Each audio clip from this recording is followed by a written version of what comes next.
Thank you. The hour of 10:15 have arrived. We'll call the House Tax Committee to order.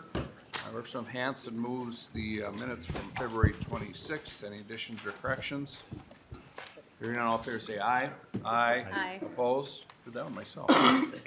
Minutes are approved. Mine Well, did with too, you, David. with you. Yeah. Okay, so minutes approved. We have a lot of testifiers today for a very fine piece of legislation, House File 1277. And so we'll get right into the bill. I'll move House File 1277. I don't see any amendments to the bill. And this is the data centers bill. And just so we get it right on the record, I'd like House Research to just kind of go through what the bill does. But before that, just a little history. I think the year was 2011.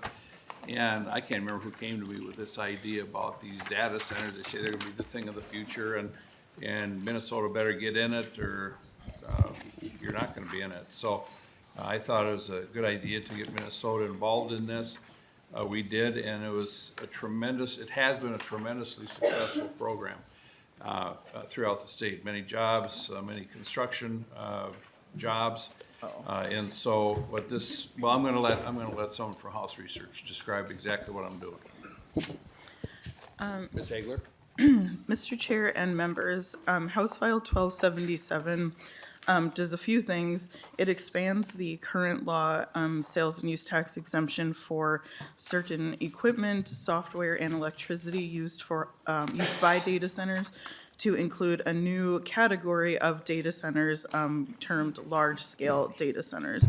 The bill contains numerous specifications as to what qualifies as a large data center or a large-scale data center. There's a certification process that the Department of Economic Development puts those data centers through before they would qualify for the exemption. It allows the exemption for equipment and software to be an upfront exemption for these large-scale data centers, and allows the electricity portion of the exemption to be upfront as well. And then the bill also specifies that the current expiration of the exemption of July 1, 2042 applies to the current qualifying data centers, the data centers and the qualified refurbished data centers, but not to the new large-scale data centers that are proposed by this bill. Thank you very much. Okay, I think what we'll do is we'll get right into the testimony. But before we start that, is there anyone in the audience? I just added Angela Cap. Is there anyone else who wishes to testify on behalf of the bill, for the bill, or with concerns? Just so I kind of see what the landscape is here. Okay, thank you very much. So we will start out with Barbara Comstock. And so we'll go through the testimony. Do we know, does the department wish to weigh in on this one, or we'll see what the testimony is, and you can always come in. Department? Yeah, that'd be great. Okay. Okay, so is it okay if we put your MNOP on the list?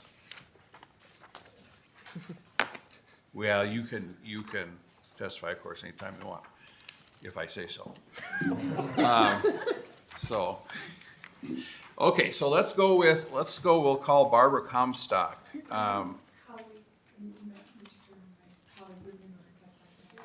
Perfect.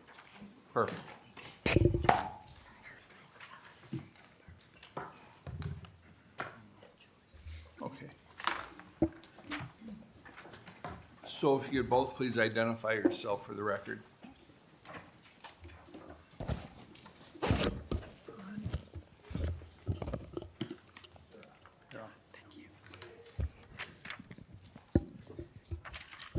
Good morning, Mr. Chairman and members of the committee. My name is Barbara Comstock, and I'm here also with Bartlett Cleland, and I appreciate the opportunity to testify on behalf of NetChoice, a trade association of the world's leading online businesses, in support of your bill HF 1277 in order to make Minnesota more competitive for large-scale capital investments and job creation that comes from large-scale data centers.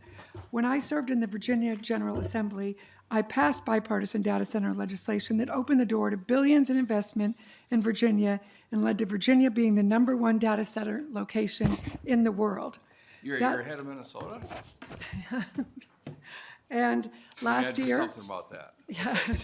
we want to help Please you. continue. Yes, we want to help you with that. And last year it led to 74,000 jobs, 5.5 billion in labor income, 9.1 billion in GDP. Last year we had $24 billion in capital investment, which was actually 84% of all capital investment in Virginia. So why should Minnesota want to attract more large-scale data centers? As we have showed in our written testimony, this is nearly a $100 billion market, bigger than manufacturing, telecom, or any other industry. So not every state has the factors that attract data center investment, but you here in Minnesota do. And now you can get more.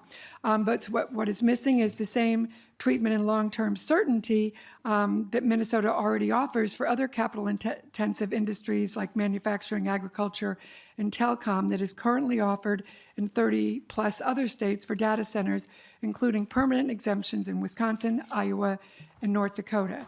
So when evaluating these tax exemptions, we encourage Minnesota to adopt sort of looking at a here versus not here analysis of whether to allow for this same type of long-term certainty that exists with other exemptions that you have. Now, when Virginia did an audit in 2019 to evaluate our incentives, we concluded that 90% of the investment would not have occurred were it not for these tax exemptions. They would have gone to other states. And in fact, when I did my bill, we had a smaller type of program, but we improved it, and because we had lost out to North Carolina on a very large data center, and what we realized was 0 times 0 equals 0 in terms of the income we were losing there. So, and then at the local level, data centers has generated a huge amount of money. In one county that I used to represent, it was $300 million in local tax revenue for Loudoun County in 2019, and by 2023, that had grown to $735 million, 1/3 of their total budget, which allowed them to provide lots of money for their local schools, law enforcement, and other things. And that has been throughout Virginia also.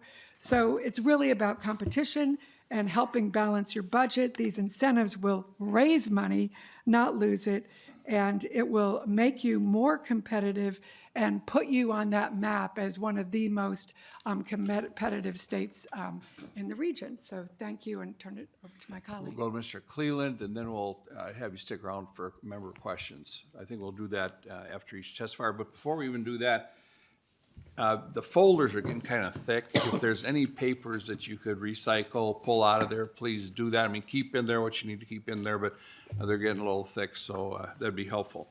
Mr. Cleland. Thank you, Mr. Chair, members of the committee. I'm Bart McClellan, General Counsel for NetChoice.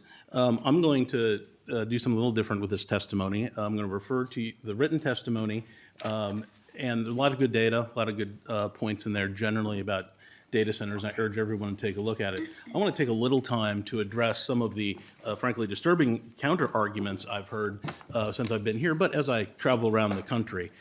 So, and if you are following along, this is at the end of my written testimony, most of it.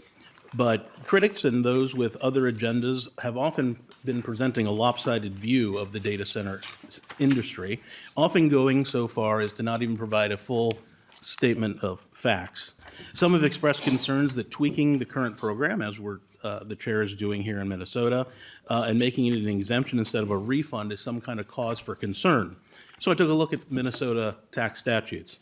Often unmentioned is the fact that this tax mechanism is currently used extensively in Minnesota as per Minnesota statutes, excise and sales tax, chapter 297A, section 297A.68. Even a brief glance at the current code reveals that various materials are currently provided an exemption, such as chemicals generally, chemicals, fuels, and electricity for industrial waste treatment, petroleum products and lubricants, even food and beverage packaging, and I just grabbed a few that I kind of liked when I looked at the list. If tax refunds have suddenly become a tax principle in Minnesota, then there's much work to be done, and we should be having a completely different conversation to bring the tax code into compliance. But discriminating against a particular industry, particularly an industry that puts Minnesota on a footing for not just today, but far into the future, seems like a poor public policy decision. I also have heard that this bill somehow is a corporate giveaway, which is an interesting argument. The change as proposed is merely one of timing, that is from going to an exemption.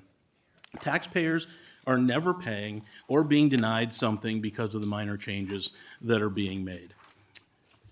Finally, I want to just do a quick point on Iowa as a recent example of the economic impact to the state. I've heard extensively there will be no economic impact to the state. So I just picked I'm a Midwesterner, so I love picking Midwestern states, number one, but number two, a neighbor to y'all.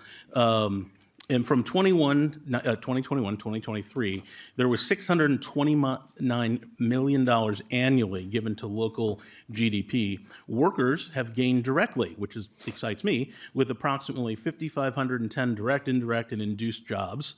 And annual labor income contributions are, what I think, an eye-popping $380 million in direct, indirect, and induced income. Better jobs, vibrant careers, and more financially stable households are the result. And growing up in the Midwest in the 80s, when my daddy got laid off because of the auto industry churn, that speaks loudly to me. NetChoice members who build and operate hyperscale data centers are leaders for prioritizing sustainability. I've heard the opposite of this repeatedly. Not just in water, but also in energy efficiency and adding clean and renewable energy to local grids, adding clean water. I just want you to keep this in mind. You'll hear some argue that somehow we're using up all the clean water, or there's going to be some kind of problem. These additional investments in energy and water restoration also support local jobs. In the end, Minnesota should adopt HF 1277 so the state can compete for large-scale data centers that have yet to locate here, and thereby enjoy the jobs and the economic impacts and the promise for tomorrow to come. Thank you, Mr. Chair. Thank you. Questions for the witnesses? I have two so far, Representative Smith and then Gomez. Representative Smith. Thank you, Chair, and thank you for coming to the committee. This is probably for Ms. Comstock, but either one of you could answer this question. So I'm glad you brought up Virginia. I'm going to talk about it a little later. And you brought up specifically Virginia's 2024 report that came out in December. It's quoted in this handout that we have here. It says data center, so if this is the handout that I'm looking at, members of the committee, that I think you all presented to us. The study found that current rates appropriately allocate costs to the customers responsible for incurring them, including data center customers. Now that is in the report, but Chair and members, I think it's important to read the next sentence in the report. I read the report last night because I wanted to see how these numbers stacked up. The next sentence, however, data centers' increased energy demands will likely increase system costs for all customers, including non-data center customers, for several reasons. I'm not going to read the whole paragraph, but it concludes that non-data center users, including residential customers, could see their costs rise anywhere from $14 to $37 a month, specifically because of data centers. How would you respond to this other part of this report that you're citing as a reason that we should do this in Minnesota? Ms. Comstock. Yeah. Thank you, Mr. Chairman. Virginia, as I mentioned, is the #1 place for data centers, and we have had the most expansive use and the most expansive growth of data centers.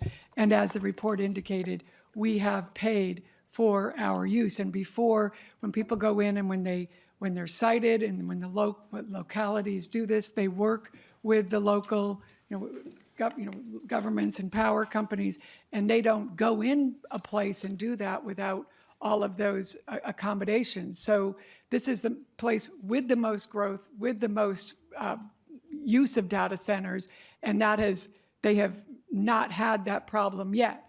Yes, you are correct, that is in the report, but going forward, we don't agree with that part of it because we are going to continue to work to make sure that we use the, as I said, solar energy, wind, we add to the grid, and we are using nuclear in some areas. So these are issues that are, because getting more abundant energy in all areas, the governor is working, and that's, I would point out, two Democrat governors, 2 Republican governors have supported this growth of data centers there.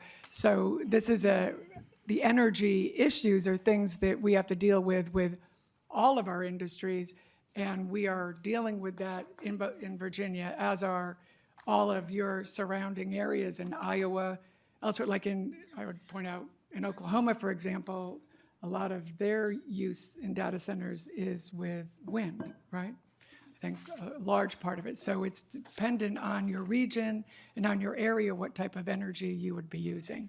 So those decisions are made up front before your localities would cite something, what kind of energy you have available. Professor Smith? So I would just say, Mr. Chair and testifiers, I mean, these are, on the handout, you have this very big section about all of the positive things this report talks about, which, you know, is something to consider certainly. But you just said you disagree with all of the other sort of negative things that are said in this report. And the report goes on and says in the next 5 years, just based on current contracts, the gigawatt per hour average monthly usage in Virginia is going to double because of proposed data centers. That in this bill, we're asking Minnesota to start trying to entice into our state, and could triple by 2040 if unrestrained demand continues. That's in the report that you were quoting here. I'll have more to say about this later, Mr. Chair, as we get closer to talking about the bill generally. But I mean, you're using Virginia as a case study of some economic factors that could be positive. And I might grant you those, but it's also a key example of both environmental and energy impacts that are looking to be quite scary for that state into the future that I don't think we want Minnesota to be looking like in the future. Thank you, Mr. Chair. Thank you, Representative Smith. Chair Gomez? Thank you, Mr. Chair. So yeah, when you look at a report and you say, oh, I like this part, but I don't agree with all the rest of it, that's called cherry picking, and it's not really like, it doesn't lend itself to kind of a credible argument, in my opinion. So I'm interested in this map that's included. It's on this, and then it's also embedded in one of the letters that we have in our packets. And so if you look at this map, we can't afford color printing at the Minnesota legislature, but I'll just tell you, Minnesota's red on this map, which indicates that it has, quote, minimal or no comprehensive program. That might be come as a surprise to the chair who conceived of this program that it's minimal or not comprehensive, but can you tell me why it is that Minnesota is in red and some of our neighboring states are not? Is it just because of the sunset? Ms. Comstock? Ms. Comstock or Mr. Cleland? I can do that one. So I'll take the JLARC report first. So both of you are falling into the same argumentation trap, and you blew right through it. So the first part that you cited is Argumentation trap. what has happened in Virginia. Then there's this prospective piece of what could happen. That's what Barbara was explaining, that given the density of data centers in Northern Virginia, a lot of other factors, and factors that change state by state depending on what your energy input is, et cetera, that prospective is what we're saying. We don't think that's the way it'll turn out, because it turns out that in the history of data centers, when industry sees these potential problems coming, they don't just wallow in them, they fix those problems, and that has been the history. So yes, the report is not, we're not cherry picking, we're saying that what they can analyze that has happened to date is good. It's the same thing I just did with Iowa.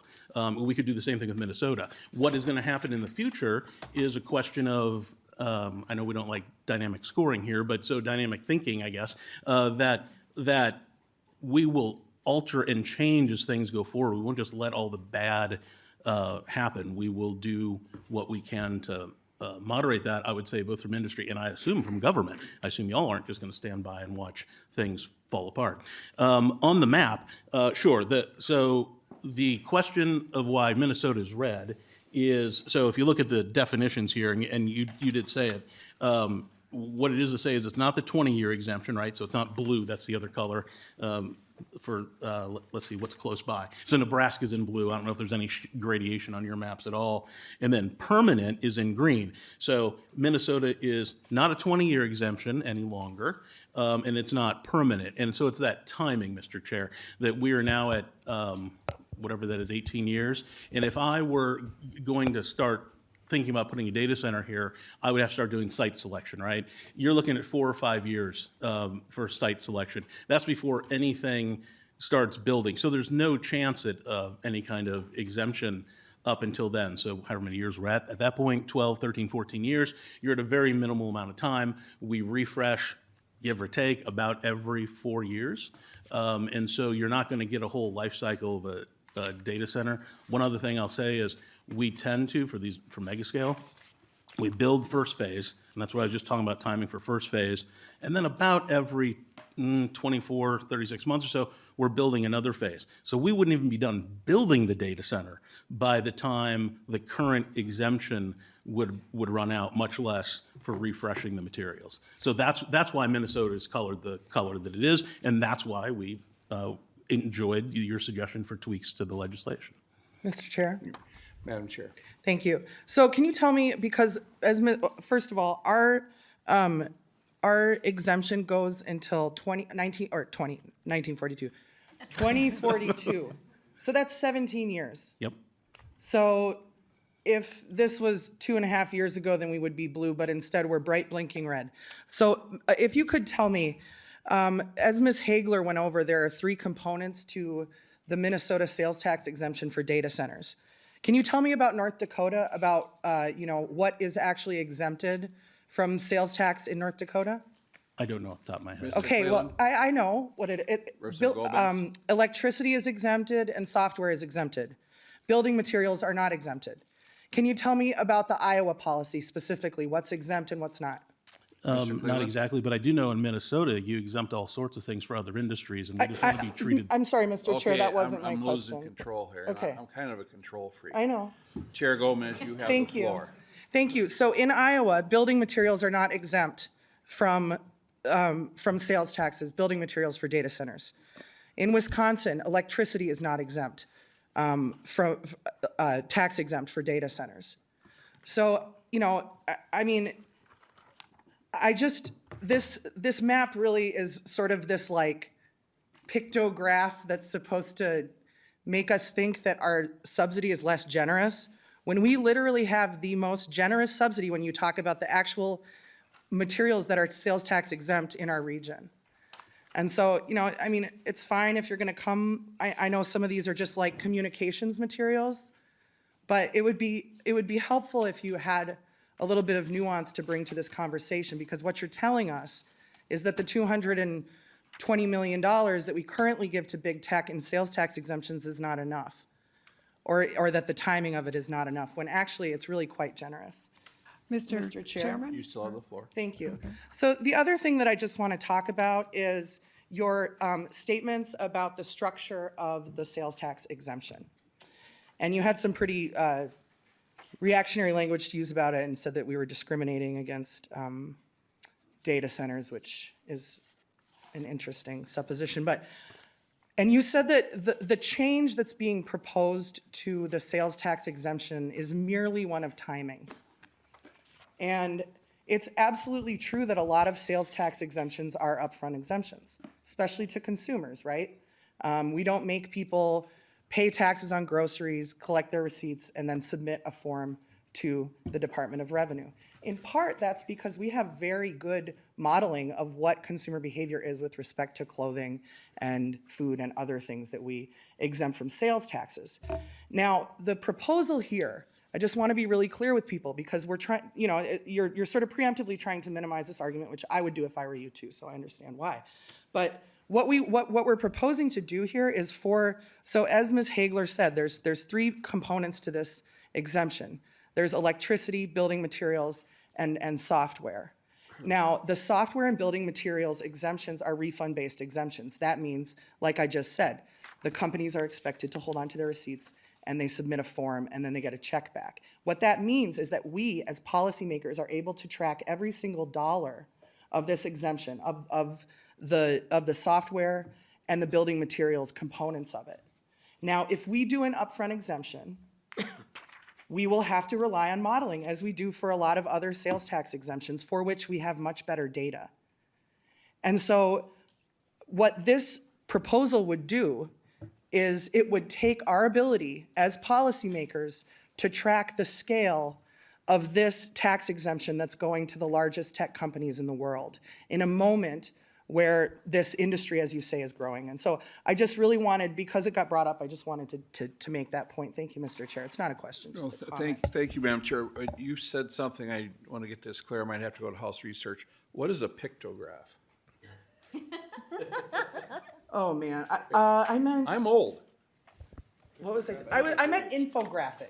Oh, I don't understand that either, but that's fine. I have no idea what a pictograph I thought it was is for the like an record, etro Mr. Chair. sketch or something.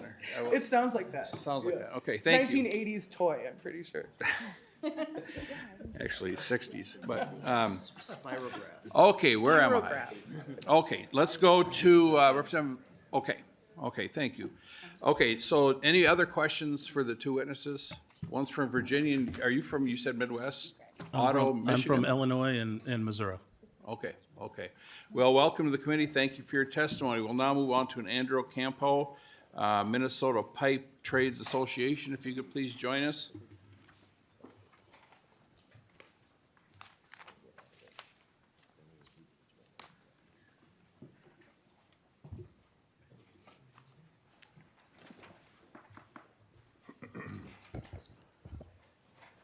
Please state your name and who you represent for the record.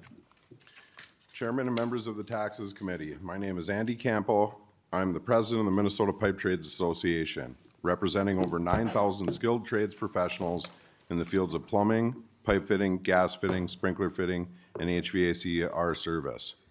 I'm here today to offer my enthusiastic support for HF 1277.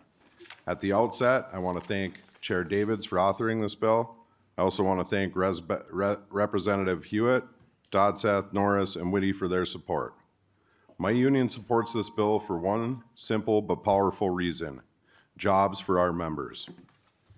These data centers will provide an unprecedented amount of jobs for our members, both building the data centers as well as ongoing maintenance, repair, and upgrade work. These are career-building, family-sustaining jobs that are coveted by our members. To give you an idea of what the data centers mean to us, take the current Rosemount worksite as an example. For comparison, we have 170 folks on site in Rosemount today. At the peak of the US Bank Stadium build, we had 110 members on site. Keep in mind, this is just one data center. Moreover, the owners of these data centers are excellent partners. They share our commitment to the highest of worksite safety standards and work hard to create an attractive workplace. For example, they provide heated locker facilities and restrooms. They also provide hot food. While some might call these creature comforts, those same people likely don't spend their workday outside in a Minnesota winter on a 12-hour shift. In closing, HF 1277 is a high legislative priority for the Minnesota pipe trades. This has to be the year this bill becomes law. Thank you for the opportunity to testify. I'm happy to stand for questions. Thank you, Mr. Campo. Questions for Mr. Campo with the Minnesota Pipe Trades Association? Representative Swazinski. Thank you, Mr. Chair. Just a question, Mr. Campo. So, is your organization concerned at all that, if we're not a friendly place for these to be built, whether that's through sales tax exemption or whatnot, are you concerned at all that they would be simply built someplace else? And is that a concern of your trade? Mr. Campo. Absolutely, it is. And thank you. I'm sorry, Chair Davids. Yes, thank you. Absolutely, we are concerned about that. We have seen projects in the past that have left Minnesota or been pushed out of our state due to lack of support. And they have been built in other states. And, like I said, our members are union, and there is no guarantee if they do get pushed out of the state that they will be built by highly skilled trades workers like ours. So that is a huge concern for us. The gentleman from Lyon. Okay, any other questions? Representative Johnson. Thank you, Mr. Chair. Thank you for this. And I have visited other trades, including the electricians, and they're all very excited about the opportunities this is going to provide their families. But one of the things, too, is what's different about this project, an ongoing project, is this is not, as you use the example of the U.S. Stadium, a project that maybe takes 2 years. This is a project and work that will enable families to build, part of the community in long-term and future generations of joining the union, of working for years and years and years to come, correct? Mr. Campo? Chair Davids, thank you for the question. I do agree with you 100%. So once these data centers are finished being built, that is not the end of the road for our members and employment there. Just for us, we will have in the Rosemount site 10 to 20 sustained employment positions. They're doing maintenance and upgrades. And to the testifiers before me, typically what we've seen with data centers is it's within a couple of years, if not shorter amount of time, that expansions happen. So I agree with you 100% that in an industry where you often don't get much more than a 6-month outlook of work, we see years of work with these data centers and security for our members' families. Representative Johnson? Thank you, Mr. Chair. Okay, if there's no further questions for Mr. Campo, thank you for your testimony. Let's go to Peter Wagenius, Legislative and Political Director, Sierra Club, North Star Chapter.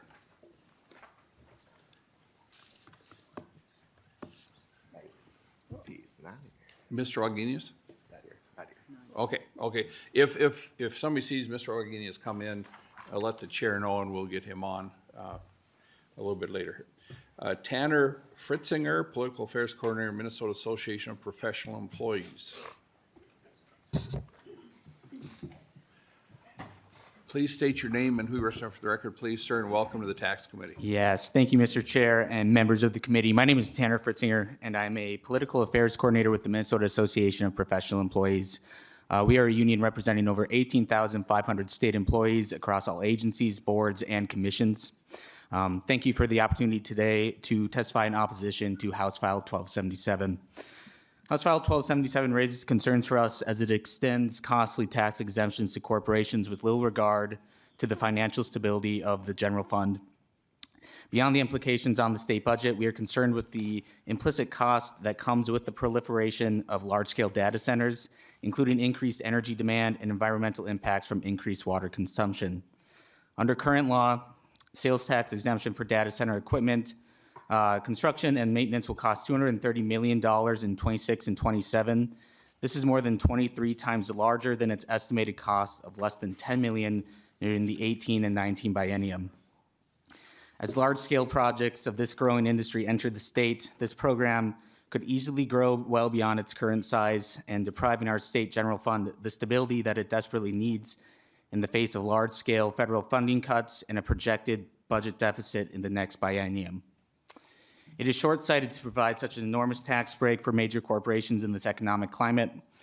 Furthermore, allowing an upfront tax exemption instead of the current refund model for large-scale data centers prevents the public and the legislature's ability to accurately track the size of the program and inhibits the state's ability to readily verify the program's costs. We hope that as public stewards of our tax dollars, you strongly reconsider abdicating your ability to provide meaningful oversight to this program. Beyond the loss of revenues and ability to collect reliable data, new large-scale data centers could present additional investment requirements from the state. The introduction of more and larger data centers will increase water consumption and place a larger strain on Minnesota's energy grid. Our state has had a long-held commitment to a responsible regulatory environment aimed to ensure we adequately maintain the natural resources we need and to support a reliable energy grid. MATE members in these agencies already face significant staffing challenges in processing permitting requests or initiating utility rate case reviews. Allowing this program to grow uncontrolled puts additional pressure on agencies' internal regulatory framework with no additional investment. House File 1277 is not a benefit to Minnesota citizens or the employees that help make our state work. Instead, House File 1277 expands an unnecessary handout to corporations at the expense of the state's financial stability and our communities for a discounted price. We ask that you oppose this bill. Thank you. Thank you for your testimony. Any questions for the testifier from members? Thank you very much, sir. Let's go to Aaron Clems. Hope I said that right.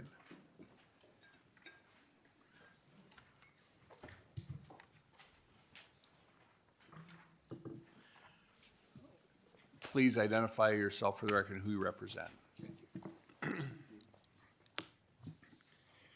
Thank you, Chair David. You got my name right.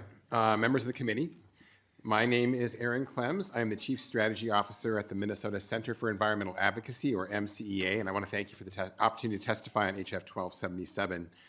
MCEA is a public interest law firm and nonprofit advocacy organization with a 50-year history of defending Minnesota's environment and the health of its people. MCEA opposes HF 1277, although we agree there's an immediate need to address the current open-ended and uncapped sales tax rebate available to data centers. When this tax rebate was adopted in 2011, it had an estimated fiscal impact of $5 million annually. The existing tax rebate would dwarf this cost in 2025 and beyond. HF 1277 makes the problem of accountability for supersized mega data centers worse by converting the current rebate into a point-of-sale exemption. Under the present system, a data center owner simply needs to submit receipts to receive a refund, kind of like a lot of us do on our taxes. Under HF 1277, the largest data centers simply wouldn't pay sales tax on eligible products. Under the current system, Minnesota taxpayers at least know exactly how much is being spent annually. Under HF 1277, we wouldn't. There are some voluntary certifications that are attached to that exemption in HF 1277, and that's a small step in the right direction. But if we care about energy efficiency, if we care about the cost of electricity and the reliability of electricity, if we care about water consumption, if we care about the metals and materials consumed by these data centers, if we care about ensuring data centers are properly sited, then we should be establishing clear Minnesota standards that must be met, rather than allowing data centers to pick and choose which voluntary certification they want to pursue. And I also want to remind you, just from the earlier testimony, this is an ongoing issue. Both the tax exemptions and the electricity demands and the water demands, every 4 years, they would be replacing most of the computer equipment in these data centers. It's a huge amount of material, a huge amount of metals, and a huge amount of water and electricity. I want to conclude by noting who benefits the most from HF 1277, the wealthiest industry that has ever existed on this planet. This is not an exemption for mom and pop Main Street businesses. This is a bill that specifically benefits the very largest data centers, over $250 million, run by the very largest big tech corporations, for even easier access to potentially hundreds of millions of dollars of sales tax exemptions, a burden that should not be carried by Minnesota taxpayers. As this committee and this legislature assembles the next budget, every dollar sent to the tech giants trades off with the dollar for schools, healthcare, and other essential government services. As it stands, MCEA is concerned that Minnesota does not have a framework in place to properly weigh the major negative impacts of hyperscale data centers. Instead, this bill would simply pay them to be here regardless of those impacts. That's why we ask you to vote no on HF 1277 and remove the existing tax breaks in statute as well. Thank you so much for your time, and I'd be happy to answer any questions. Thank you very much, Mr. Clems. Questions, Representative Lee? Thank you, Chair. I just wanted to follow up on Mr. Clem's point that equipment has to be purchased every 4 years. And so I'm curious, what typically happens to that electronic waste? Mr. Clems? Chair Davids, Representative Lee, I don't know the answer to that question. I think we do have a problem with electronic waste in Minnesota generally. There are bills that are introduced this session to address that and to incentivize the recycling of electronic waste. I'm sure that the folks that represent the industry would be better placed to answer that question, though, if you want to ask them. Representative Lee? Thank you, Chair. And then one last question. I know this was brought up earlier in other testimonies. I'm just curious if you know how the water quality in Minnesota compares to other states that are data center, mass hubs like Virginia. Chair Davids, Representative Lee. I don't know how to compare that to all the different states. I will say that Minnesota has, a lot of groundwater resources, but those groundwater resources aren't infinite, especially considering when you concentrate as many of these data center proposals as are concentrated in a specific area. So Dakota County, which already suffers from a pretty significant drawdown in its groundwater table, and is also facing other demands. There's the Niagara water bottling plant that moved into Elko New Market or is being constructed right now. There's a massive wave of residential development as well. So I don't know how to compare it to other states, but I will say that in Minnesota, we don't have an infinite amount of groundwater resources, especially considering where these new proposals are being concentrated. Representative Lee? Thank you. Any other questions for the testifier? Okay, let's go to Aurora Vatran.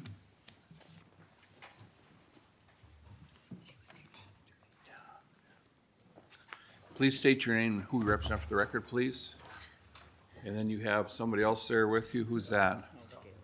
Mr. Chair. Oh, you're next. He's not Okay. with me. Okay. I kind of stepped in it, didn't I? I kind of did. Okay, Miss Vatran. Mr. Chair, members of the committee, my name is Aurora Vatran, and I'm the Legislative Director for 100%. Thank you for the opportunity to testify today on our concerns with House File 1277. We are strongly opposed to extending the data center tax credit and to reducing the transparency of its administration for qualified large data centers. While we have concerns about this bill, we do appreciate its creation of a category for large data centers and the addition of responsible requirements for them. As we enter an uncertain time with the future of federal funding becoming less certain every day, and with our current budget projection putting us in a deficit in fiscal years 28-29, we need all options on the table and all information possible for legislators to make difficult decisions about how and where Minnesota makes investments. The change in how this tax credit is administered does the opposite, preventing us from seeing the true cost of this credit, specifically for the largest data centers. Additionally, having these companies pay sales tax in the future is not a punishment. It's having them contribute toward the public goods and services that both the data centers and their employees will rely on. Every dollar given to a data center owner is a dollar we're not investing in a public school, a nursing home, or a clean energy solution. It's important to take a hard look at the value of this tax credit. Minnesota ought to approach the future of large data centers with care. Their impact on communities is big, as is their public price tag. Thank you. Thank you very much. Any questions for the testifier? 2 days in a row. Sometimes you just get lucky. What can I say? Okay, so next we have Mr. Gavin Hansen, who is not with Ms. Vatran. Just, I want to be clear for the record. Mr. Hansen, please state your name and who you represent for the record, please, sir. Mr. Chair, that's my fault. Just tried to expedite the process a little bit, so I apologize. Chair Davids and members of the committee, thank you for the opportunity to testify today in support of House File 1277. My name is Gavin Hansen, and I serve as the Fiscal and Economic Policy Director for the Minnesota Business Partnership. MBP represents over 100 business leaders and executives whose companies collectively employ nearly 500,000 Minnesotans across a diverse range of industries, significantly contributing to America's headquarters economy. Thanks to Chair Davids and the bipartisan co-authors for introducing House File 1277, an important piece of legislation that will enhance the state's ability to attract future investments worth billions of dollars. Today, I want to focus on a key aspect of this legislation, the timing of the sales tax exemption and the significance for qualifying businesses. Under current Minnesota law, qualifying data center purchases are exempt from sales and use tax. However, businesses must first pay the tax upfront and then go through a lengthy and complex refund process administered by the Department of Revenue. This process imposes an unnecessary administrative burden on taxpayers. To secure a refund, businesses must compile a detailed schedule of qualifying purchases and provide supporting invoices. The department often requests additional documentation such as vendor contracts, and frequently rejects electronic invoice submissions, forcing taxpayers to work with vendors to obtain pro forma invoices. Further complicating matters, the department routinely challenges the location of use, requiring taxpayers to submit affidavits or other proof to demonstrate the purchases were used at qualifying data centers. The review process can take months, and if disputes arise, appeals can take years to resolve. That delays businesses' access to capital and consumes substantial resources to comply with and defend claims. Importantly, Minnesota already has strong safeguards in place. The department already has audit authority, and the Minnesota Department of Employment and Economic Development certifies qualifying data centers, ensuring proper oversight. Transitioning to an upfront and tax exemption rather than a refund-based process would bring Minnesota's tax policy in line with best practices. This reform would eliminate unnecessary administrative hurdles, allow businesses to free up capital for reinvestment, strengthen Minnesota's competitive position in attracting data center investments, all without compromising accountability. Minnesota's existing data center sales tax exemption has proven track record of success. Companies are increasingly considering Minnesota as a prime location for major investments, which translates into thousands of construction jobs and millions in local tax revenues. House File 1277 represents a common sense solution, one that simplifies compliance, promotes economic growth, and positions Minnesota as a national leader in attracting private investments. We urge the committee to support this reform and streamline the process for taxpayers. Thank you for your time and your consideration. Any questions for Mr. Hanson? Chair Gomez. I guess more a comment. I'm because you sort of characterize this as lengthy, burdensome, unnecessary, an administrative hurdle, an administrative burden, but it sounds kind of a lot like any of us.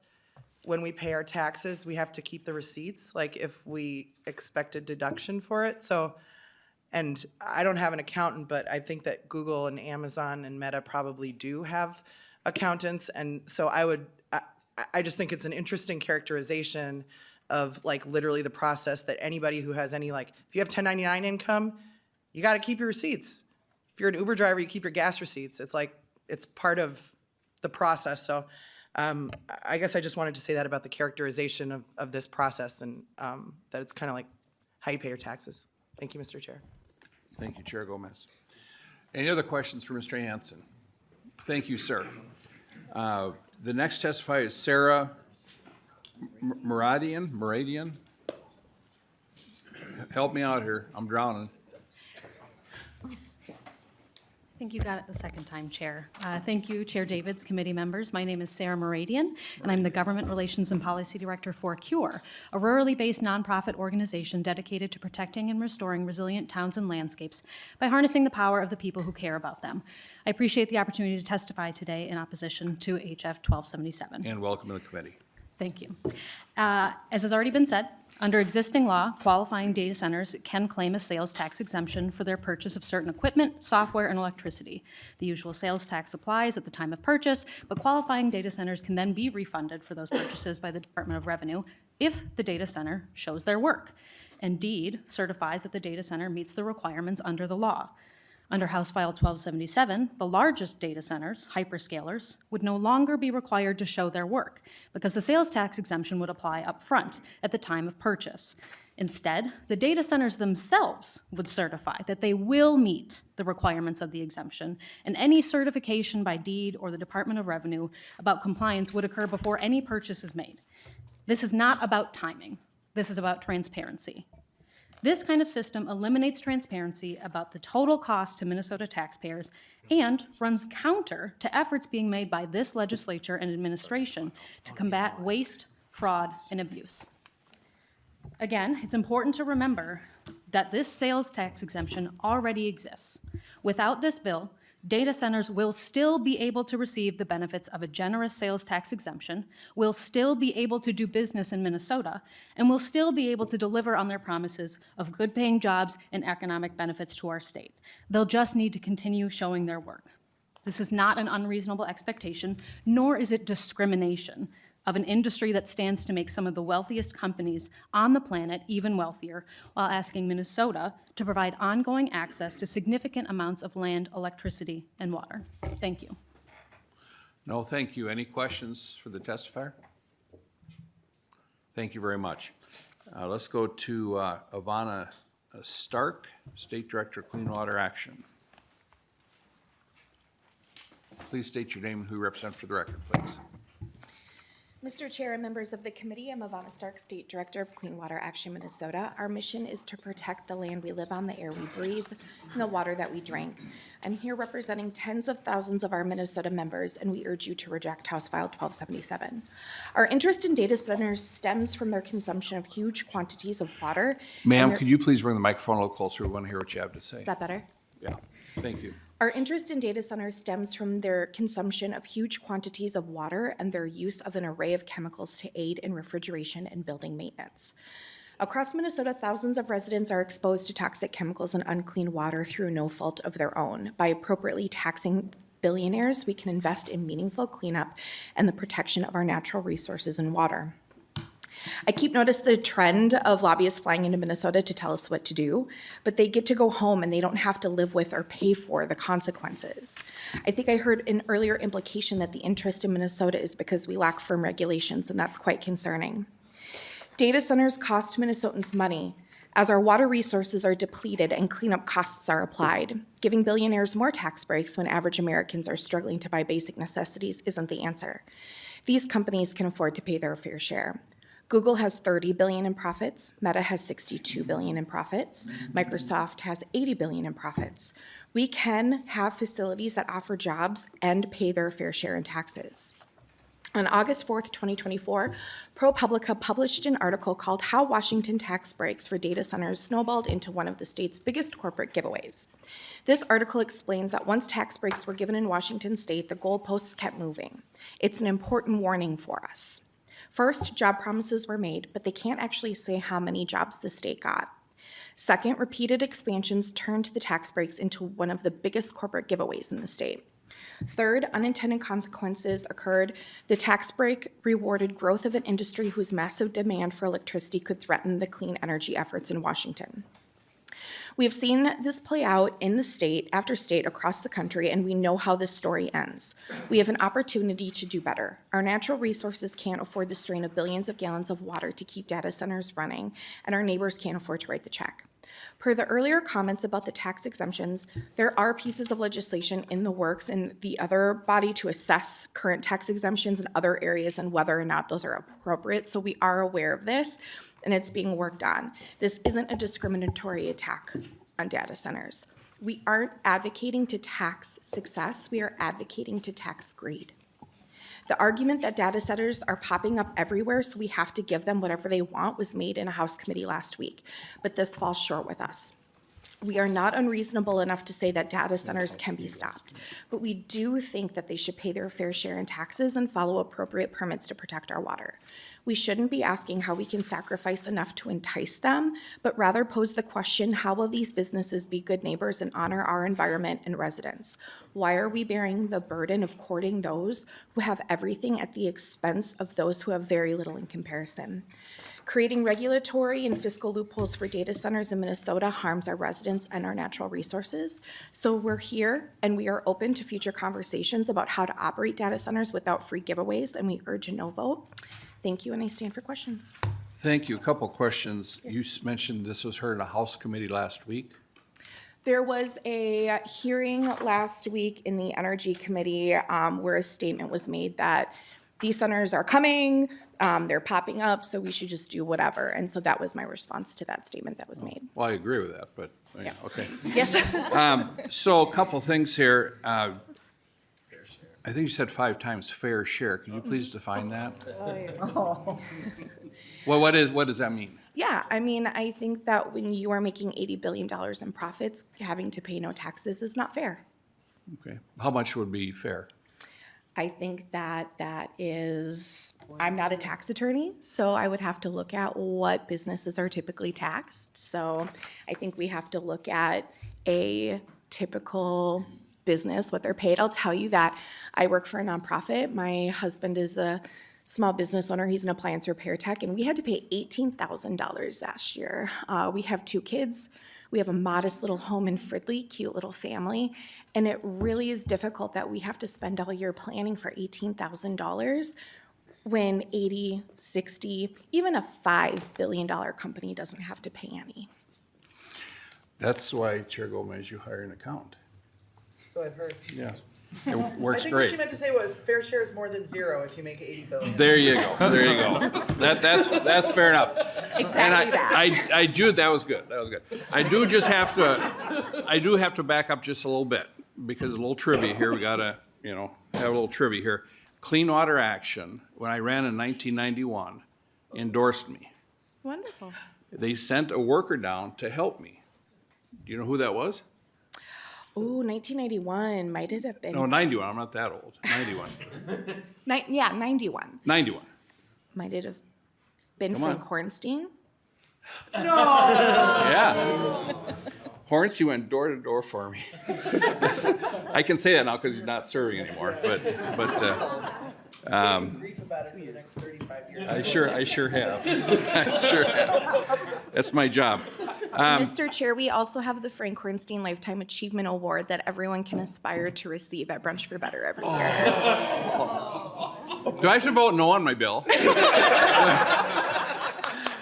Okay, so Thank you very much. Thank you very much. A very good testimony. Let's go to Angela Cap.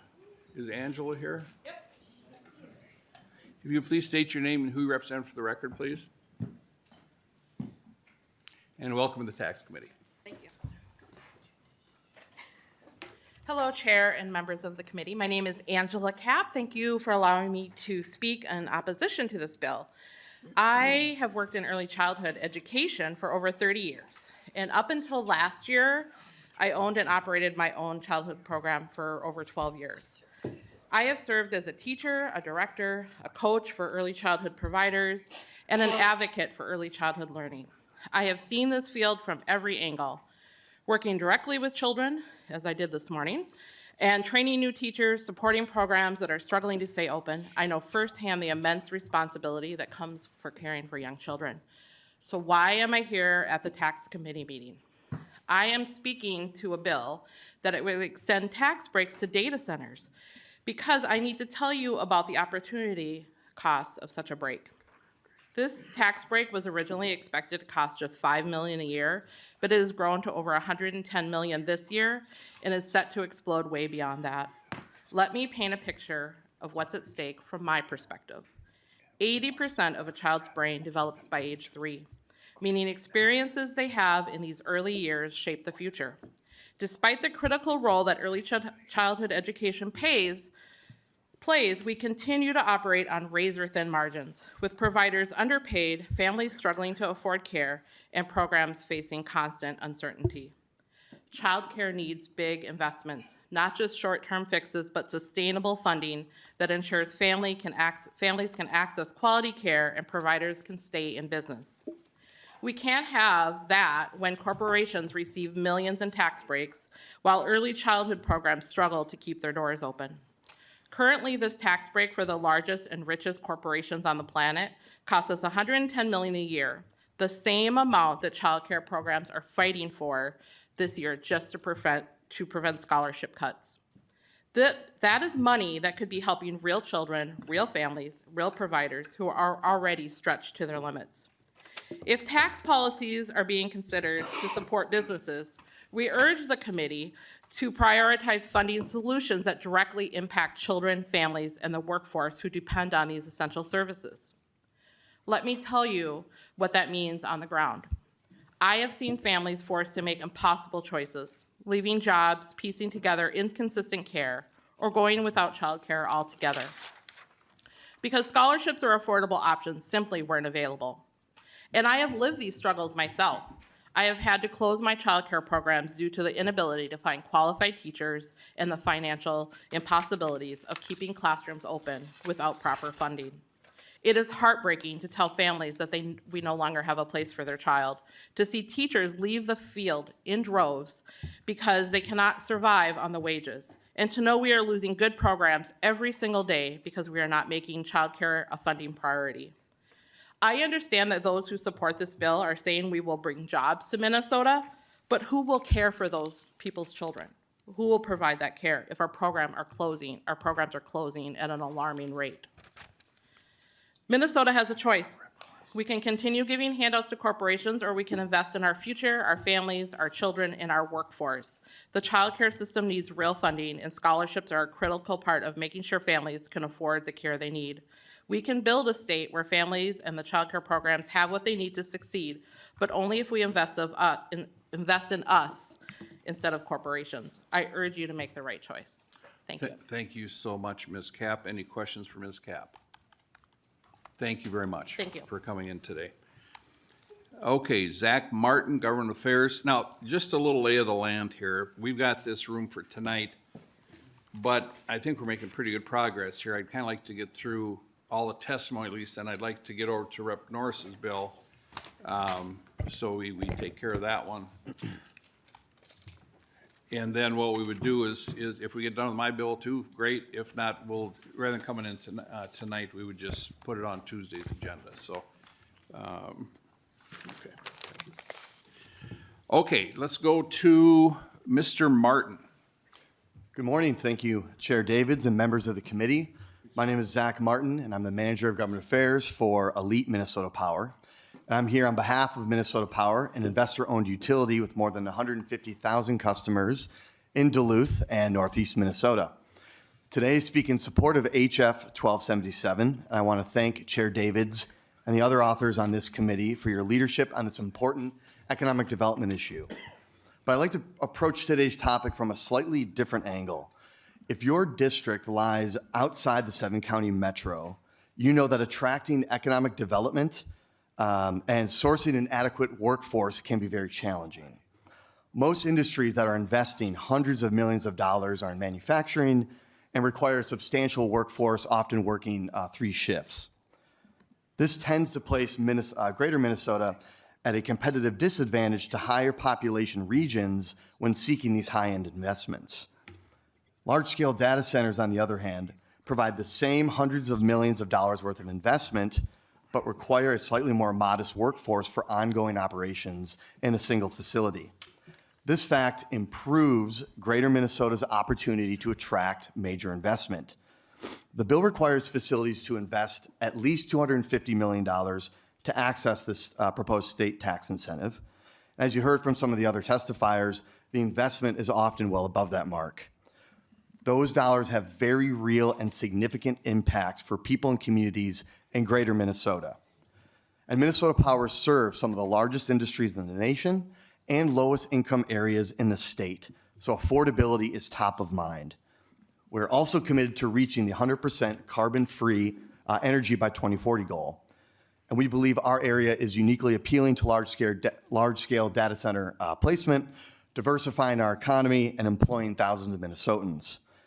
And if your district lies within the 7-county metro, the same economics argument applies. Hundreds of millions in investment and job creation improves the economic standing of any community. So thank you for the chance to testify. Happy to answer any questions. Any questions for the testifier? Representative Lee. Thank you, Mr. Chair. Also, in case anyone's wondering, Zach was my intern like 12 years ago, so. It's true. So before committee, he said, please be nice to me. But so I'm hoping this is maybe a softball question and curious. We've heard before from other testifiers that there currently already is a very generous exemption. I think Amazon has like $1 billion project in Becker already. So I'm curious, if this bill didn't pass, when other large corporations continue to want to come to Minnesota? I'm sorry, say that very last part. I missed the. If we didn't have HF 1277, would not other corporations continue to come here? Mr. Martin. Yeah, so I think the bill is very focused towards large-scale data centers, and so as that new classification, I would say, we're in competition with our neighboring states for this large investment, and what we're hearing is that Wisconsin, Iowa, and North Dakota have more attractive tax environments that are attracting that type of investment into their state. We would like to compete for that investment, and this bill, I think, would put us on a more even playing field with some of those other states to help bring them into Minnesota, which is why we support this bill. And yes, I loved being your intern, and here I am again, still reporting back to you. So. Representative Lee. Thank you, Mr. Chair, and I appreciate that. And I think my only comment is, actually I have, I guess, two comments. In Minnesota, we enjoy a really good quality of life. Our students test very well compared to other students across the country. We have the highest amount of colleges per capita. And so, compared to our other neighbors, we have a really well-educated workforce that I know Fortune 500 companies talk about a lot. And so I understand that, we also have the most generous sales tax exemption. And so for me, it's just really hard to buy the argument that we are not competitive when we are already getting a lot of these, big investments. And I think I appreciate you also explaining this to me, Mr. Martin, about the intention behind this bill to really seek out the larger scale data centers. And I'm not sure that that's actually good for Minnesota when we think about the environmental impacts. And I'd leave us with a finding from the ProPublica report that Ms. Stark mentioned earlier, that in Washington State, they gave incredibly generous concessions, I guess, if you will, to corporations. And actually, here, I'll just read this really stark fact. Remarkably, Washington in recent years has gotten a smaller share of its electricity from renewable sources than it did 2 years ago, according to the most recent state data. And that despite the fact that the state produces a quarter of the nation's hydropower. And so I just want us to think about the impact of what we're trying to do here, right? We are already getting this investment, and my concern is this is a turbocharged version of the sales tax exemption that I don't think we're ready for. So thank you. Thank you, Representative Lee. Any other questions for Mr. Martin? Okay, thank you, sir. Patty O'Keefe, Regional Director of Volt Solar, if you could please come to the table. And then has Mr. Wagenius arrived by any chance? I haven't seen him. Okay, please state your name, who you represent for the record, please. Hello, Chair Davids and committee members. My name is Patty O'Keefe. I'm the Midwest Regional Director at Vote Solar, an organization advocating for equitable solar as part of the transition to clean energy. Thank you for the opportunity to weigh in today on House File 1277. As an organization and an individual who cares deeply about our need to address climate change and how quickly we need to do it, I am concerned about this bill. I know this specific bill isn't about how these data centers will be powered, but it is about incentivizing them to come to our state, which will dramatically increase demand for energy. If built, the planned data centers for Minnesota could consume as much electricity as all 2.3 million households in the state. In states across the country, data centers are being used as excuses for keeping fossil fuel plants online for longer and even building new fossil fuel infrastructure. We already have a bill seeking to do that here, HF 28, and its companion SF 1393 in the Senate. If the demand on our grid is expected to double from data centers, it's especially bad when these companies aren't paying the taxes that could help pay for that infrastructure. And though you could argue that the tax portion of this bill isn't exactly in our lane, this giveaway, and yes, I do say giveaway, is too egregious to ignore. Right now, companies pay sales tax upfront and apply for a refund, creating at least some transparency around the program's cost. This bill scraps that safeguard, letting tech giants skip the tax entirely with no upfront payment, no oversight, and no clear accounting of the price tag. That's especially alarming given that the exemption has already ballooned from $4.7 million in 2018 to a projected $230 million in the next biennium, making it one of the most expensive corporate tax breaks in the state. Every dollar funneled into this giveaway is a dollar that won't be available for essential public services like schools, infrastructure, and healthcare. And unlike targeted incentives that drive broad economic benefits, this exemption overwhelmingly benefits a handful of massive tech companies while draining resources that should be invested in Minnesota families and communities. Mr. Cleland from Net Choice earlier mentioned poor public policy decisions. To me, this seems like a poor public policy decision. While these projects do create construction jobs, the long-term economic benefits are minimal. According to the Atlantic Journal-Constitution, a 1 million square foot data center often employs only a few dozen workers. On a jobs per dollar basis, this is a bad deal for Minnesota taxpayers. We're handing over hundreds of millions in tax breaks to some of the wealthiest corporations in the world, yet once construction is complete, these facilities will contribute relatively little to long-term employment in our communities. Minnesotans are skeptical and not naive about this conversation. These are a few comments from a recent Star Tribune story on data centers. Ms. O'Keefe, about how much long is your testimony? I don't want to cut you off here at all, but 20 seconds? I'll give you 30. Thanks. Can we not? This is so stupid. These are comments on social media. Big tech gets whatever it wants, and the rest of us get scraps. What did you just call me? No. She would never. I would never, yeah, no, this I is, didn't think you knew me that well. okay. This is what happens when billionaires buy our government. Shut this down. They need to pay taxes and set up renewable energy to offset usage. These city leaders are too eager to sign these contracts and get big name IT companies here. They sign these contracts behind closed doors with secret terms. Horrible idea, keep them out. We don't have the grid to support ourselves, let alone them. So Minnesotans are paying attention. And I don't think that most people here are against data centers. I think this is really just about like what has been said earlier. Are they paying our fair share? How are we making sure that we are protecting taxpayers, ratepayers, our environment, our water, our communities if they are coming? And when we are at a time when corporate profits are at all-time highs, tech companies have outsized influence on our government, wealth inequality is continuing to get worse and worse. We're considering giving huge tax breaks to big tech, to billion-dollar corporations, and I think that we can do better than that. Thank you. No, thank you very much. Thanks for your testimony. Any questions for members? Thank you very much. Let's go to Sarah Wolf, and then we have Eric Bernstein and Joel Johnson. Then I do want the department to weigh in just a little bit, or that maybe could wait. We'll see how we're doing here. Okay, please state your name and who you represent for the record, please.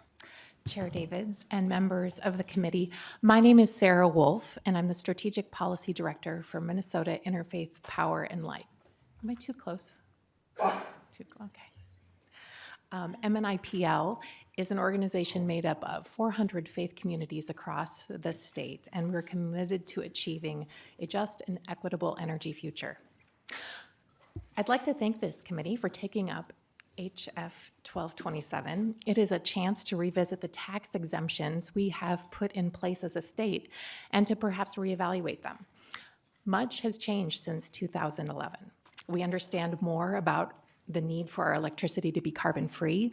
We understand more about the accelerating depletion rate of aquifers. We understand more about how data centers affect surrounding communities.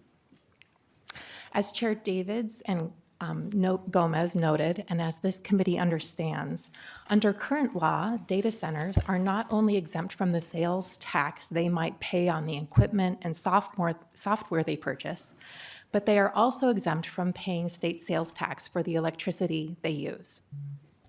We all pay 6.875% sales tax on electricity. Data centers don't. My bill totaled $8.08 in sales tax for the electricity I used last month. Many of you might have paid something similar. But the sales tax bill data centers paid for the electricity they used was nothing. None of the 62 data centers currently across Minnesota paid state sales tax on the essential and primary thing that they use, the electricity. I hope data centers, should they come, will be good neighbors. They aren't just looking to extract what they need and run, but good neighbors care about the community they are in. They want to do business with the community, be upfront with the community, be transparent about who they are, the resources they require, ensure their businesses pay their fair share. Data centers have an opportunity to model these qualities. Often what we're hearing is that they're falling short in some of these regards. In January, a proposed budget outlined numerous cuts, but also noted that eliminating loopholes in the state sales tax would help raise needed revenue. And I appreciate that fairness is a topic that can involve discussion, as we noted earlier, and also that it is what we have the opportunity to look at today. When we look at who benefits from these tax exemptions, it is the richest billionaires and companies in the world. And while it isn't bad to have wealth, it is inappropriate for those who hold such extreme wealth to try to change the law so that they have more, or so that they make it difficult for policymakers and the public to understand what they are gaining from the policy structure that exists. It is especially inappropriate to do that on the backs of those who have less. Those who have the most should significantly participating in supporting and protecting our communities. Thank you for the opportunity to look at and reevaluate this tax exemption structure for billionaires at this time. Thank you very much. For any questions for Ms. Wolf? Okay, thank you. Okay, now we're going to go to Peter Wagenius, Bernstein, and then there's somebody else wishes to testify? No, Joel's last, right? Yeah. How long is your testimony, sir?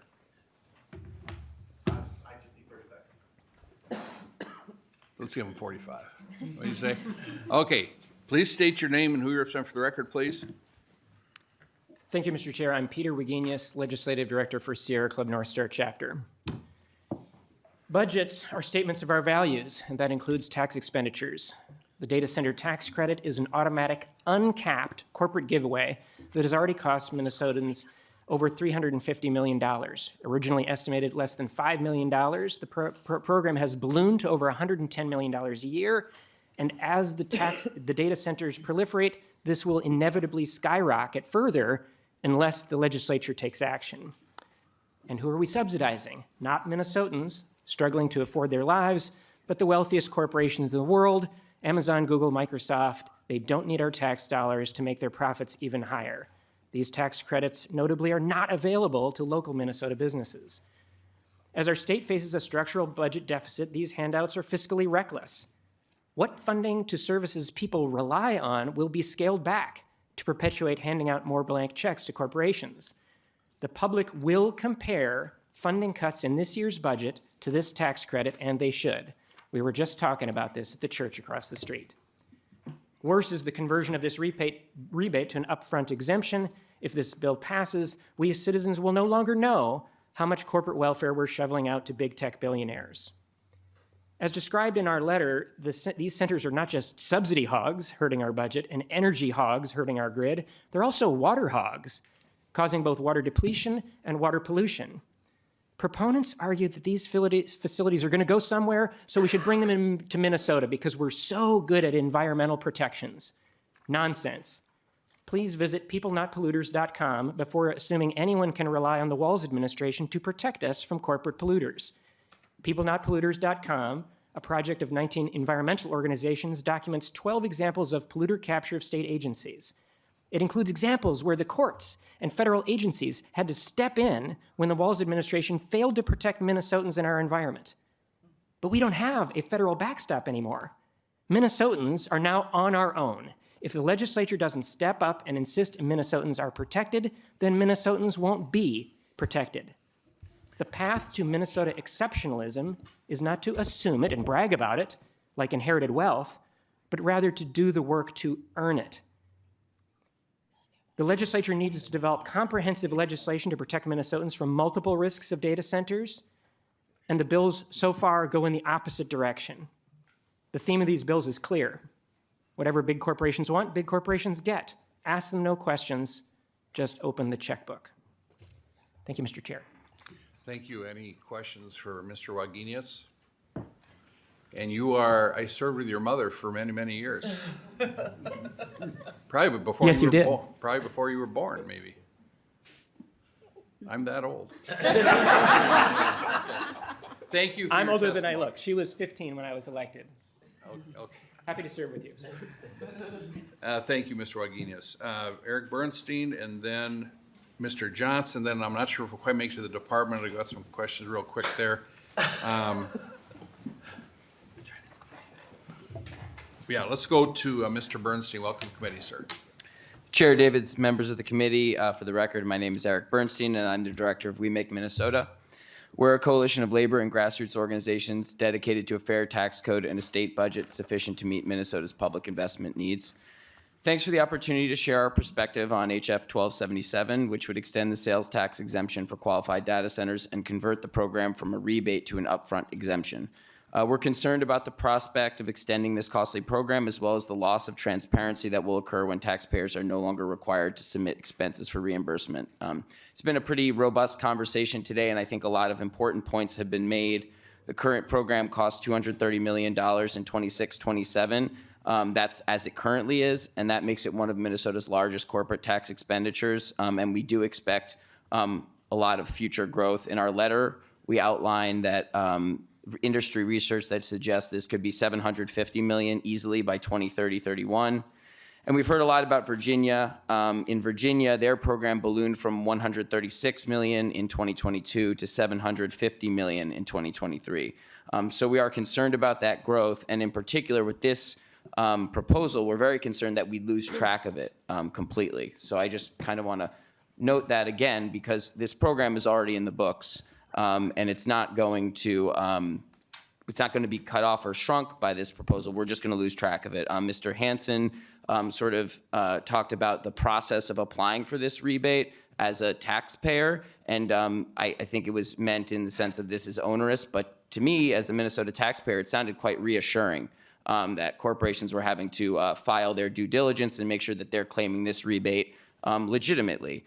So wanted to highlight that point, and then also there's been a lot of talk about our policy as compared to other states and how we remain competitive, and just underline the score that there's two big surveys out there of all 50 states that you can look at, and outlines different data center incentive programs. We're one of 8 states that exempts construction materials, the computer equipment itself, and electricity, and we're the only state in the region that does those 3 things. So the transparency that we require, the rebate version, that's really the one part of our policy that is, a little bit tougher, and I think as a Minnesota taxpayer, that's very reasonable. So repealing that, is a problem for our members who are working in under-resourced schools and hospitals and public facilities all across the state.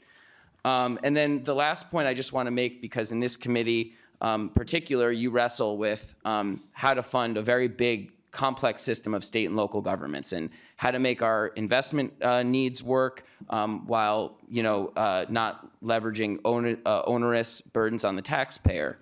And so when we have a growing industry like this, and we grant it this exemption that grows into the future, as policymakers, when you pass something like that, you really tie your own hands. So I'm hoping that this point will land with both sides of the room here, because I hear a lot from on the left and on the right. On one hand, we want to invest in programs that make life easier for families, whether it's affordable childcare or healthcare. And then on the other side, wanting to reduce rates, wanting to incentivize businesses with a lower corporate income tax rate or something like that. A policy like this makes both of those goals almost impossible. If we narrow our tax base, you're all tying your hands about what you can do on the investment side and on the tax cut side. So we urge you to vote against this proposal. Thanks. Thank you. Any questions for Mr. Bernstein? Mr. Freiberg. Thank you, Mr. Chair. Thank you, Mr. Bernstein. You mentioned that we would kind of lose track of this and that it could potentially grow. I mean, one thing I noticed about the bill is that it includes a definition of a qualified large-scale data center, and it says specifically that it's at least 25,000 square feet in size, and that the cost of construction, investment, and computer software is at least $250 million in a 60-month period. I guess I was just curious if there's a risk. $250 million is obviously a lot, but I know that with inflation, it'll decrease in value over time. I mean, when you're talking about the value of this growing, are you referring to the possibility that this might eventually capture in more data centers just because of inflation and factors like that than it currently does? Mr. Bernstein. Chair Davids, Representative Freiberg, thank you for the question. Our understanding of the program is that both smaller scale and the new category of larger scale data centers, they'll both be able to access the program, just not upfront in the case of the smaller ones. So my comment is mostly just about the growth of this industry and about how as more of these large scale and smaller scale data centers proliferate, in those large-scale categories, we won't know how much they're costing us anymore, or at least as readily. And it does seem like that is the part of the industry that's growing the fastest. So your point is probably correct that data centers are growing, and thus more of them will be able to access this. But it is both segments that are concerning. Chair Freiberg. Thank you. Okay, let's go to the gentleman that wanted to speak for 2 minutes. See how generous I am? Please state your name and who you represent for the record, please, sir. My name is Adam Thompson. I'm an electrician with the IBEW. Are you in favor of this bill or against it? I'm in favor of it. Well, you talk as long as you want. Okay. So I just wanted to make a point about taxes. So I have this conversation about total taxes with people in Texas. You understand this. There's regressive taxes in Texas. There's no income tax. Well, we have income tax here, and in sales tax is regressive. It's not the best way of doing things. But when people come in from Texas to build this stuff, because we don't have enough workers, they will come in from out of state and they will come in and build this.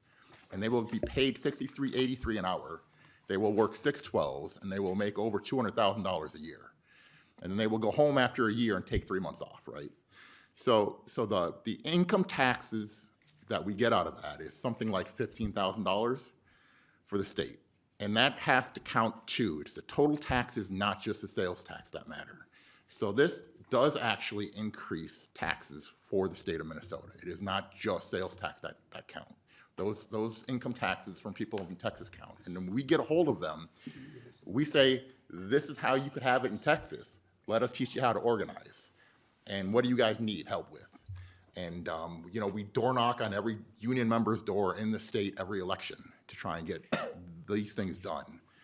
And that's it. I just wanted to make the point that we're also paying a lot of income taxes out of this. This is going to generate a lot of revenue for the state that way. Thank you, Mr. Hoffman. Any questions for Mr. Hoffman? Adam Thompson. Oh, Thompson? Yes, sir. It's Thompson? Yes. Okay, sorry about that. That's okay. Sorry about that. Okay, so members, what we're going to do now is we have one testifier left, and then we're not going to go to member questions unless it's for Mr. Johnson, but I'm not cutting anybody off because we're going to come back Tuesday on it, so I think it's a little dangerous for me to do that because do you know how many questions you're going to think of over the weekend? So many. Big mistake. Huge mistake. Please state your name and who you represent for the record, please, sir. Thank you, Chair Davids, members of the committee. My name is Joel Johnson, and I'm here on behalf of the IBEW State Council, which represents over 15,000 electrical workers from around the state, including hundreds that are already working on data centers being built here, and thousands more who will get work if we properly align state policy and taxes to encourage their siting in Minnesota. Thank you for the opportunity to testify. Thank you, Chair Davids, for introducing and carrying this bill. We're also really pleased to see bipartisan support reflected in your co-authors. We believe if we are fully to take advantage of the benefits of hyperscale data centers, and there are a lot of them, we need to make sure that state laws and taxes are aligned to encourage their construction here in Minnesota. Having them built and operated here in Minnesota means literally thousands of jobs for IBEW members when the facilities are being built, hundreds of permanent jobs when the centers are operational, and thousands of hours of work for other trades during construction, maintenance, and upgrades. We also have increased property taxes to schools and local governments. The 24/7 electrical demand helps make more efficient use of the electrical grid, particularly intermittent solar and wind resources. We really believe that this bill is important to attract these largest hyperscale data centers to the state. And it also means a lot of work for our members, and these are really good jobs. I will say, you know, we have a couple of contractors who build these across the country. We have crews that go out to other states to build these with our members. But it really means a lot for our members if they can have work that's close to home, where they can go home at night, have dinner with the family.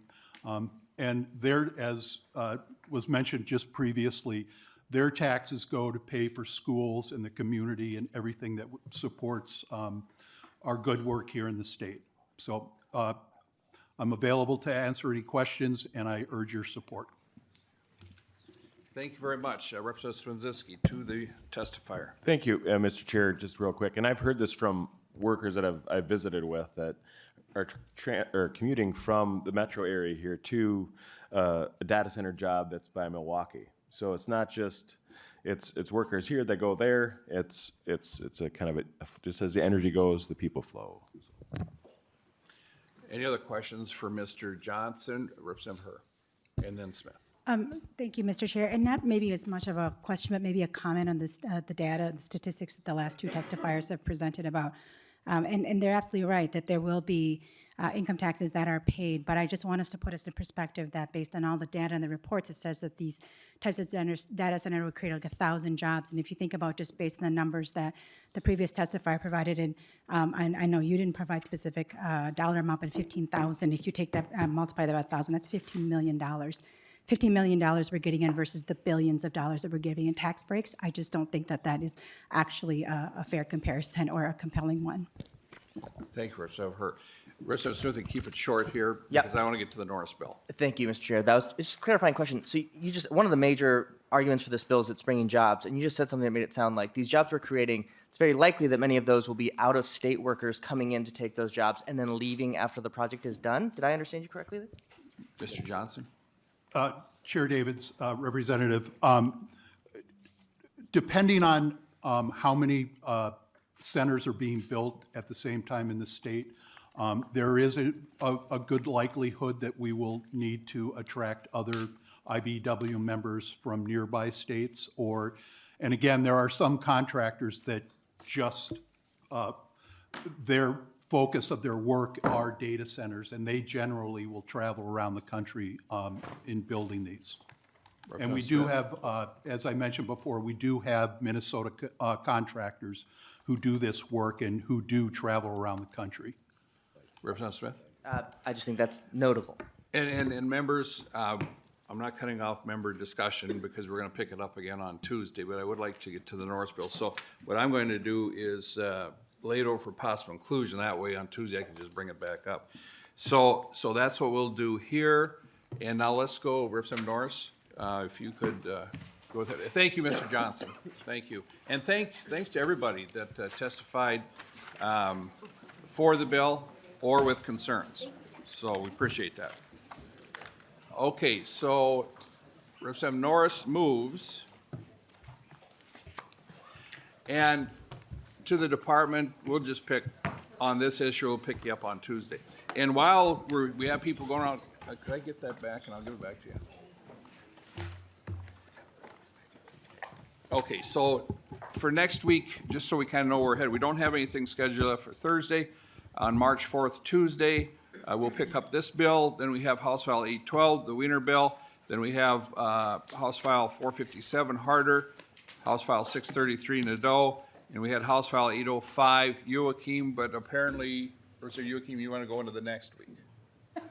Thank you, Mr. Chair. Yes, I'm going to need some time. There are daycare providers that need time to get That's what we'll do then. things settled up. Okay. settled up. Then Wednesday is House File 403, a Myers bill, 951, David's telecom bill, 859, Baker sales tax exemption bill, and then House File 1088, a Coulter bill, property tax exemption extended for property held for economic development. So that's kind of lay of the land. Thursday, we have nothing scheduled. I want to talk to Chair Gomez about what we're looking at for Thursday. Representative Norris, two-year bill. Representative Norris moves House File 1006 to be laid over for possible inclusion in the omnibus tax bill. Great. Thank you, Chair Davids. Thank you, members. Pleased to present House File 1006 regarding land banks and property tax abatement. So land banks have proven to be a valuable tool for promoting the development and preservation of affordable housing and Main Street businesses. And one of the ways they accomplish that is by purchasing and taking title to a property, holding it for a specified period of time, and then selling it to mission-oriented owners. One of the costs that land banks incur when they're holding that property is property taxes.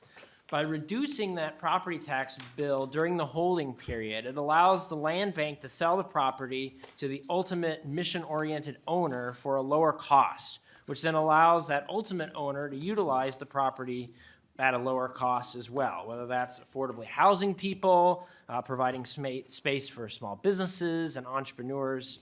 This bill achieves that goal by giving local taxing jurisdictions the option to abate property taxes for land bank held properties. Now, I'll emphasize that this is purely optional. If local officials wish to utilize this tool, they can. If they don't wish to, they're not required to. But it's one important way that communities can help land banks accomplish their mission more efficiently. And with that, Chair Davids, I do have a testifier. Very good, and we'll get right to testify, but didn't we hear this bill last year? And- Yes, Chair David's good point. This is another one of those bills that we heard last year. There was broad bipartisan support for it, was included in the taxes bill, and then unfortunately got left on the platform when the train left the station at the end of session. To your witness, please state your name and who you represent for the record, please. Good day, Chair Davids and Gomez. I'm Eddie Landenberger. Welcome to the committee. Thank you. I'm Eddie Landenberger. I'm Vice President and Program Director of Land Bank Twin Cities, a social impact real estate nonprofit working directly across the 7-county metro area.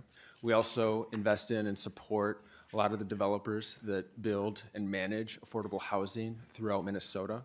Since 2009, the Land Bank Twin Cities has been breaking barriers in the real estate market, disrupting inequities, and empowering communities to build wealth, grow potential, and drive lasting change. Land Bank Twin Cities plays a critical role in the Twin Cities' affordable housing and economic development ecosystems, where we lend and we land bank. We are laser focused on using our balance sheet to create efficiencies in property purchases and pass those savings on to homeowners, renters, affordable housing developers, service providers, and more. Our purpose is to stabilize property values, leverage investment for economic growth, and promote lasting affordability of all real estate. This voluntary tax abatement tool will allow cities and counties who choose to opt in access more of the land bank services and put underutilized properties on the path to higher and better use, additional investment, and higher tax base for everybody. Thank you. Any questions for the testifier? I've got one question, I think, to the author. I think you had mentioned in your comments to the ultimate owner. Are there requirements to be an ultimate owner? Does it have to be a not-for-profit? Does it have to be an individual, a corporation, LLC? Who can be the ultimate owner? Mr. Chair Davids, there is no ultimate rule on end owner. Right, I like that. Okay. Chair Davids, Representative Norris. I will add, though, that as a 501c, this is limited to 501c3 organizations, and then any affiliated entities that they would own underneath that umbrella. So it would have to be something that would an ultimate owner who would meet the definition of a charitable purpose. Okay. Ma'am, would you like to? Thank you, You're Chair there Davids. because if Norris gets stuck on a tough question, you'd answer it. That's correct. Thank you very much. I'm very glad when we have people like you around, that's for sure. It's called house research, right? Okay. And fiscal. Okay. Any questions for any of the three folks at the table? Yes, Representative Johnson. Sorry, I try to make it quick. Thank you, Mr. Chair. Thank you, Representative, for bringing this forward. How does this affect local entities as far as the county and the city regarding the property taxes that they're not able to get? Representative Norris. Chair Davids, Representative Johnson, it's a good question. So if a local jurisdiction chose to utilize this tool, there could be property tax shifts as a result of that. Now, given that it would be just one parcel typically, that shift onto other property taxpayers would not be particularly significant, but it's something that those local jurisdictions, those policymakers would want to consider. That's why we're making this an optional tool for them and not requiring local jurisdictions to do this property tax abatement. Okay. Representative Johnson. Thank you, Mr. Chair. Okay, any other questions regarding this bill, House File 1006? Representative Norris renews his motion that House File 1006 be laid on the table, be laid over for possible inclusion for the tax omnibus bill. Okay, thank you so much. Thank you to your witnesses. Really appreciate it. Members, if you could keep the data center papers for 1277 in your, and I just suggested earlier that you clean out your files, but now we need you to keep this stuff. It's a very big environmental move. I believe in recycling and all that stuff, but later. So yeah. So with that, anything else for the good of the order? Good government all the time. We are adjourned.